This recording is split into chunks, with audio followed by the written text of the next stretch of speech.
잊을 수 없네 하나님의 사랑 날 살리시려. 오늘의 말씀은 출애굽기 25장 1절에서 8절까지의 말씀입니다. 주님께서 모세에게 말씀하셨다. 너는 이스라엘 자손에게 말하여 나에게 예물을 바치게 하여라. 누가 바치든지 마음에서 우러나와 나에게 바치는 예물이면 받아라. 그들에게서 받을 예물은 이러하니 곧 금과 은과 동과 청색 실과 자주색 실과 홍색 실과 가는 모시 실과 염소털과 붉게 물들인 순양 가죽과 돌고래 가죽과 아카시아 나무와 등잔용 기름과 예식용 기름에 넣는 향품과 분향할 향에 넣는 향품과 애복과 가슴바지에 박을 홍옥수와 그 밖의 보석들이다. 내가 그들 가운데 머물 수 있도록 그들에게 내가 머물 성소를 지으라고 하여라. 새벽을 함께 하시는 여러분, 사랑하고 축복합니다. 어제 우리가 이 본문을 가지고 하나님께서 우리와 항상 함께하길 원하신다라는 그런 말씀을 같이 은혜로 나누었습니다. 하나님은 언제나 하나님의 자녀들과 함께하기를 원하시죠. 이것을 꼭 믿으시고 항상 함께하시는 하나님께 찬양하고 기뻐하시는 삶 되시기를 간절히 바랍니다. 우리가 하나님의 자녀된 것은 우리의 공로나 또 우리의 힘과 지식이나 우리가 가진 부와 명성으로 얻어진 게 아닙니다. 우리는 아무 공로, 아무 노력한 것도 없습니다. 우리가 한 것이라곤 오직 예수 그리스도를 믿는 것 외에는 없는 것이죠. 우리가 그것을 통해서 구원을 받게 되고 하나님의 자녀가 되는 은혜를 얻게 되었습니다. 이것을 꼭 기억하시고 내가 하나님의 자녀된 것을 항상 기뻐하며 나와 함께 하신 하나님을 항상 고백하시길 바랍니다. 자, 오늘 말씀은 같은 본문이지만 내용이 완전히 다릅니다. 제가 헌금 설교를 잘 안 하는데요.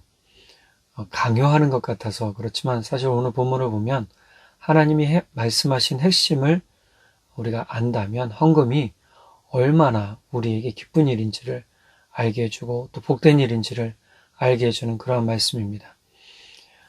오늘 말씀 2절 세 번역본에 보면 하나님께서 성막을 만들기 위한 재원조들에 대해서 말씀을 하시죠. 2절 세 번역본입니다. 너는 이스라엘 자손에게 말하여 나에게 예물을 바치게 하여라. 누가 바치든지 마음에서 우러나와 나에게 바치는 예물이면 받아라. 현대인의 성경으로 볼까요?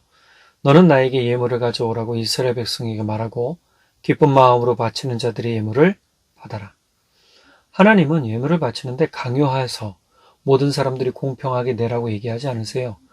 세 번역본에는 마음에서 우러러 나오는 것을 받으라고 하시고 현대인의 성경에서는 기쁜 마음으로 바치는 사람들의 예물을 받으라 라고 말씀하십니다. 성막에 들어가는 예물들이 꽤 많습니다. 그냥 아주 조금이 아니에요. 이 양들이 나중에 뒷장에 좀 더 구체적으로 설명이 되는데 여기에 필요한 품목들이 이렇게 됩니다. 금, 은, 동, 여러 가지 색의 실, 염소털, 순양 가죽, 염소털과 순양의 가죽, 또 해달 가죽. 이 해달은 좀 여러 가지로 번역이 되는데요. 오늘 세번역본에는 돌고래 가죽, 현대인의 성경에서는 바닷소 가죽 이렇게 나왔어요. 그래서 좀 정확하진 않습니다. 어떤 동물인지는 잘 모르는데 번역된 단어만 가지고 본다면 해달일 수도 있고 바닷소일 수도 있고 돌고래일 수도 있고 물개일 수도 있다라고만 생각하는 것이죠. 또 조각목이라고 개역개정에 나왔는데요. 아카시아 나무입니다. 사막에서 자라는 아카시아 나무는 쭉 뻗은 나무가 아닙니다. 우리나라에서 자라는 아카시아 나무들은 어떻죠? 쭉 뻗어 크게 올라가죠. 근데 사막에서 자라는 아카시아 나무는 가시나무인데 꾸불꾸불합니다. 꾸불꾸불하게 자라서 통째로 쓰질 못해요. 그러니까 그것들을 잘라서 조각목으로 쓰게 됩니다. 요만한 조각목으로 만드는 거죠. 거기에 금박을 싸서 무엇을 만드느냐? 바로 하나님의 법궤를 만드는 데 씁니다. 이 아카시아 나무도 필요했고 등잔용 기름, 또 예식용 기름에 넣는 향품과 분향할 향에 넣는 향품, 애복 가슴바지에 쓰일 홍옥수와 각종 보석들, 이 가슴판에는 12지파를 상징하는 12개의 보석들이 박혀져 있게 됩니다. 자, 그러면 하나님께서 예물이 필요한데 왜 강요하지 않으셨을까? 우리 보통 사람들의 생각은요, 십시일반이라는 마음을 가지고, 자, 너도 하나, 너도 하나, 너도 하나 이렇게 할 것 같잖아요. 이렇게 하는데, 하나님은 그렇지 않으세요. 아까 마음에서 우러러 나오는 사람의 것을 받고, 기쁜 마음으로 내는 사람들의 것을 받으라 라고 하시죠. 왜 그러냐면 하나님은 사람들이 기쁨으로 자원하여서 드리는 것을 기뻐하시기 때문이에요. 억지로 내는 건 결코 기쁨이 아니죠.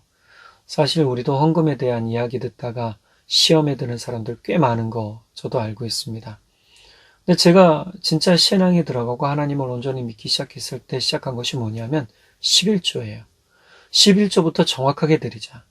내가 40만 원 받으면 4만 원 헌금, 11조 헌금 내고 또 2만 원 감사 헌금 드리고 저는 그렇게 생활을 했습니다. 또 주중에 5천 원씩 주일 헌금 드리고 그러니까 이런 정확한 헌금에 대한 신앙생활을 시작하니까요. 제가 간증하는 것이기도 하지만 선교여행 갔을 때 저는 선교여행 간다고 했는데 재정부장님이 저를 부르셔서 얼마 필요하냐고 물어보시더라고요. 그래서 제가 필요한 액수가 그 당시에 꽤 컸어요. 그런데 그것을 선뜻 주시겠다고. 그래서 저에겐 재정의 부족함이 없었던 일도 있었습니다. 그러니까 하나님 앞에 일부러 더 드릴 필요도 없고 더 적게 드릴 속일 필요가 없는 거예요. 정확하게 드리는 겁니다. 그러니까 이것이 우리에게 너무너무 중요한 습관 중에 하나인데 하나님은 이것을 기뻐내는 것으로 본다는 거예요. 고린도후서 8장, 9장에서는요. 두 교회에 대한 이야기가 나와요. 바울은 자신의 선교 사역을 다니면서 예루살렘 교회가 핍박으로 인해 어려워지고 재정적으로 고통받는 것을 보았고 선교여행을 다니던 중에 뭘 했냐 하면 많은 교회들에게 예루살렘 교회를 도울 구제 헌금을 보내달라라고 편지나 또는 구두로 이야기하기도 했어요. 오늘 고린도 후서는 고린도 교회에 보내는 편지잖아요. 고린도 교회 성도들은 상당히 부자였습니다. 상인들도 많았고 무역지대였기 때문에 무역도시였기 때문에 엄청나게 부자였습니다. 근데 이들이 우리가 헌금을 많이 하겠습니다라고 했는데 고린도전서에서 한 약속을 지키질 않았어요. 후서에 두 번째 보낸 편지에서 바울이 그래서 재촉을 해요. 그런데 재촉하기 전에 먼저 어떤 얘기를 하냐면 마케도니아 교회에 대한 이야기를 합니다. 고린도후서 8장 1절에서 5절에 보면 마케도니아 교회의 상황이 어떤지를 이야기해줘요. 이들은 힘든 형편에 있었어요. 사실 자신들의 삶을 돌아보기도 벅찬 그러한 삶을 살고 있던 교회 성도들이었죠. 그런데 자신들의 삶도 어려운데 예루살렘 교회의 이야기를 들으니 자신들이 돕고 싶은 마음이 생긴 거예요. 1절에서 5절에 이렇게 얘기합니다. 우리는 하나님께서 마케도니아 여러 교회에 베푸신 큰 은혜를 여러분에게도 알리려고 합니다. 그들은 온갖 어려운 시련과 가난에 쪼들리면서도 오히려 넘치는 기쁨으로 헌금을 많이 하였습니다. 나는 그들이 힘껏 헌금하였을 뿐만 아니라 오히려 힘에 겹도록 헌금하였다고 자신 있게 말할 수 있습니다. 그들은 예루살렘에 있는 성도들을 돕는 일에 참여하게 해달라고 우리에게 여러 차례 부탁했습니다. 그리고 그들은 우리의 기대 이상으로 먼저 자신들을 주님께 바치고 또한 하나님의 뜻을 따라서 우리에게도 헌신했습니다.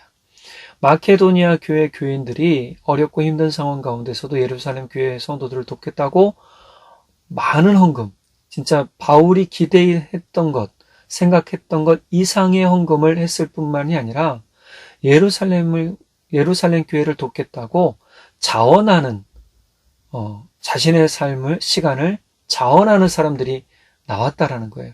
근데 이들은 어떤 마음으로 했느냐? 2절 후반절 보니까 넘치는 기쁨으로 라고 했다는 거예요. 넘치는 기쁨으로 했으니 이들에게는 얼마나 큰 은혜가 있겠어요. 진짜 모교회 같은 예루살렘 교회를 돕겠다고 지금 마케도니아 교회 성도들이 이런 마음으로 자원했다라는 걸 지금 고린도 교회 성도들에게 알려주고 있어요. 그러니 바울의 입장에서 보면 분명히 이들의 고린도 교회 성도들의 형편이 더 좋은데 왜 이것뿐이 못하는가라는 생각이 들었겠죠. 그래서 9장에 넘어가면 어떻게 얘기하느냐? 다시 한 번 더 마케도니아 교회 성도들에 대한 이야기를 하고, 바울이 마케도니아 교회 성도들에게 고린도 교회 성도들이 로마 교회에 보낼, 예루살렘 교회에 보낼 이 헌금을, 구제헌금을 작년부터 미리 준비하고 있었다라고 자랑했다라고 이야기해요. 그리고 마케도니아 성도들과 내가 고린도 교회에 방문할 터인데 여러분들이 준비한 것에 대해서 그것을 보고 실망하는 일이 없도록, 그것 때문에 나나 고린도 교회 성도님 여러분들이 부끄럼 당하는 일이 없도록 하기를 바랍니다 라고 얘기를 해요. 그리고 먼저 보내는 사람들이 있으니 여러분들 이들을 통해서 여러분 격려받고 자극받아서 이렇게 예루살렘 교회를 돕는 구제헌금에 힘써 주시길 바랍니다 라고 이야기를 하죠. 자, 그러면서 뭐라고 얘기를 하느냐? 고린도후서 9장 5절에서 7절입니다. 현대인 성경 볼까요? 그래서 나는 이 형제들이 먼저 여러분에게 가서 여러분이 전에 약속한 헌금을 미리 준비하게 하는 것이 필요하다고 생각했습니다. 이렇게 미리 준비해야 축복의 헌금이 되고 탐심에 좌우된 억지 헌금이 되지 않을 것입니다. 적게 뿌리는 사람은 적게 거두고 많이 뿌리는 사람은 많이 거둔다는 사실을 기억하십시오. 각자 마음에 작정한 대로 바치고 아까워하거나 억지로 하지 마십시오. 하나님은 기쁜 마음으로 내는 사람을 사랑하십니다. 그 양이 중요한 게 아니에요. 내가 정한 양이 있다면, 그것을 작정한 것이 있다면 그것을 꾸준하게 또는 정직하게 헌금하라라고 바울 사도는 이야기하고, 낼 때 아까워하거나 또는 억지로 하지 말라라고 얘기하죠. 기쁜 마음으로 해라. 하나님은 즐겨내는 사람, 기쁨으로 내는 사람을 사랑하신다. 이것은 어떻게 보면 바울 사도가 자신의 사역 가운데 원칙이었을 것을, 또 사역 가운데 하나님께서 물질로 기름 부으시는 경험을 통해 터득한 것을 고린도 교회 성도들한테 알려주고 있는 것이란 말이에요. 우리의 삶이 그냥 적정선 요 정도 나도 먹고 살아야지. 이것은 뭐예요? 하나님이 우리에게 축복 주시는, 물질의 축복 주시는 원리를 우리가 깨닫지 못하는 그러한 행동을 하는 겁니다. 누가복음 12장 33절 세번역본에 보면 너희 소유를 팔아서 자선을 베풀어라. 너희는 자기를 위하여 낡아지지 않는 주머니를 만들고 하늘에다가 없어지지 않는 재물을 쌓아두어라. 거기에는 도둑이나 총의 피해가 없다. 예수님은 구제하는 헌금, 구제하는 일에 여러분들이 힘써라 라고 얘기를 하고, 두 번째로 그러한 구제에 대한 주머니를 별도로 만들어 두어라. 우리가 아까 제가 잠깐 십시일반 얘기했지만 내가 500원짜리 잔돈 하나 남는 거 이렇게 모아뒀다가 뭐 하는 거죠? 구제연금에 내는 겁니다. 여러분 1년 동안 한번 해보세요. 얼마나 많은 것이 모일까요? 그렇게 해서 우리가 어려운 사람들을 도울 수 있고 어려운 교회를 도울 수 있다면 그것은 우리 교회에 큰 축복의 기름 부음이 내리고 우리 성도님들의 삶에 큰 축복의 기름 부음이 내리는 그러한 일이 될 것입니다. 그러니 여러분 이 일을 멈추지 마세요. 예수님 뭐라고 말씀하십니까? 누가복음 12장 34절에 너희 보물이 있는 곳에 너희 마음도 있다. 우리가 물질에 대해서 이 물질이 나의 전부야 라고 생각하지 마시고 하나님께서 물질의 주인이라는 것을 기억해야 되는 겁니다. 헌금이 때로 아깝다는 생각이 들 수도 있겠죠. 이게 사탄이 주는 마음이에요. 그러나 예수님께서 말씀하신 내용과 하나님께서 하신 말씀의 중심을 본다면 결국 물질이 하나님보다 앞서지 못하고 하나님이 모든 물질의 주인이시라는 사실을 믿는 사람은요, 하나님께 드리는 것, 비단 물질만은 아니죠. 시간, 예물, 또 삶을 아까워하지 않습니다. 그것을 통해서 더욱 하나님과 친밀해지고 나에게 복되게 기름 부어주시는 하나님을 경험하기 때문이에요. 그래서 더 드릴 수 있어요. 더 아까워하지 않아요. 왜냐하면 하나님께서 반드시 드린 것에 대해 크신 은혜로 기름 부어주시기 때문입니다. 그러니 여러분이 하나님께 드리는 수고를 게을리하지 마시기 바랍니다. 본문 말씀 다시 한번 볼게요. 마음에서 우러나와 나에게 바치는 예물이면 받아라. 기쁜 마음으로 바치는 자들의 예물을 받아라. 미리 준비하세요. 주일날 와서 허급지급 준비하지 마시고 전날 미리 준비하세요. 그리고 준비하신 것을 미리 넣어 놓으세요. 그것이 기쁨입니다. 하나님께서는 즐겨내는 사람, 기쁜 마음으로 내는 사람을 좋아하시고 그 사람에게 은혜를 더해 주시죠. 하나님께 항상 신실함으로 삶과 시간과 예물을 드려서 하나님의 기쁨을 얻는 복된 여러분이 되시기를 간절히 바랍니다. 기도하겠습니다. 사랑의 하나님 아버지, 기쁜 마음으로 시간을 드리고 삶을 드리고 예물을 드리는 우리 성도님들의 마음을 받아주십시오.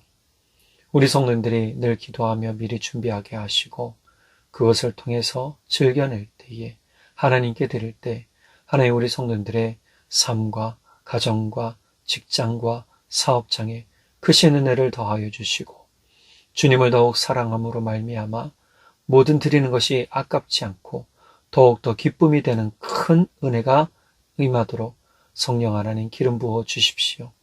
하나님 아버지께서 모든 물질의 주인이신 것을 믿고 고백합니다.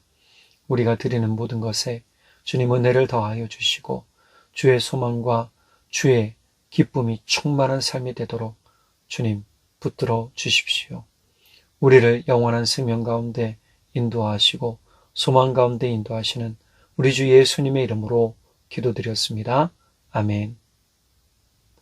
오늘 하루도 우리의 모든 삶의 주인이신 예수님과 함께 늘 기쁨으로 사는 시간들 보내시길 간절히 바랍니다.